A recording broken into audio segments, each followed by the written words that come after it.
This is page 7 in your iReady math packet. It is titled Writing a Decimal in Standard Form. So you have different ways that they've given you this number, and all you have to do is put it in the actual number form. So I'll give you a couple examples. For this first one, I have 1 and 6/10. So that means the and always means that there's a decimal, right? And then 1, well, I know what 1 looks like, and 6/10 would look like this. It would only be to the right of the decimal point.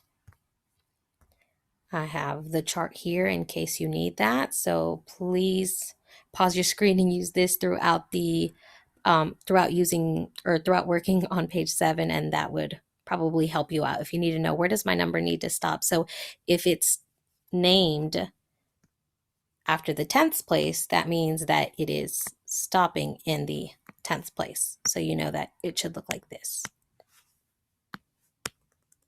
All right.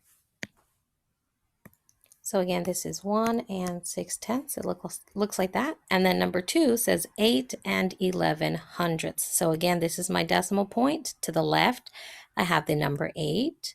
And to the right, I have 11 hundredths. If you're not sure what that looks like, again, go back to your chart. 11 hundredths means it's going to stop in the hundredths place. So my number 11 needs to stop there as well. So it would look like this. And I can go back and I can write that. Or not. Okay, let me erase it and try that.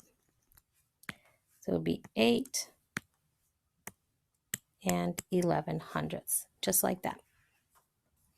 The more difficult ones will be like number 3, where they have the 6 times 1 plus 5 times 1/10. But remember to kind of group these together.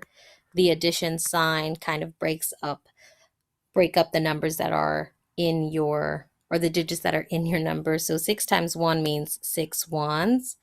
And this is kind of like your and 5/10. So I have 5/10, which I know looks like that. So this number is 6.5.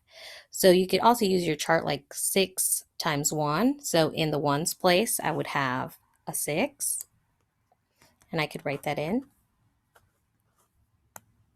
And then let me go back here. And in the 10th place, I know that this is 1/10. I have a 5. So I could place that in my chart and that could help me out. And I know that my number looks like this, 6 and 5/10. So just make sure that you use that chart. If it's confusing you, write yourself a chart. You know, if you need to draw yourself a chart for every one of these, that's fine, but you want to make sure that you do it to where you actually understand. I think those are all of the different kinds of ways that it has your numbers written out. So all you have to do is pretty much put the standard form or the number form on the lines for all of them. And number 14, yep, I want you to do that one. Number 15, how is writing decimals for numbers in word form different from numbers in expanded form? How is writing decimals for numbers in word form different from numbers? We can skip number 15. And then number 14, yeah. Okay, so you can, 1 through 14 is all good. And I will show you all of the answers to this on Monday.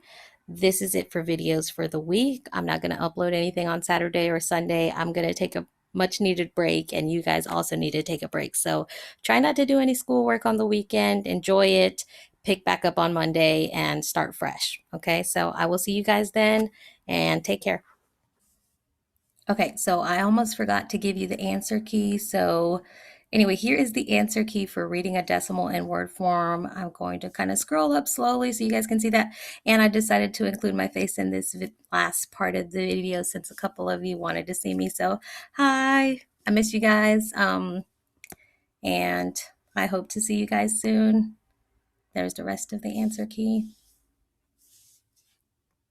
All right, so that's about it. I will do that again. Sorry if I'm going too fast. You can slow down the video if you need to.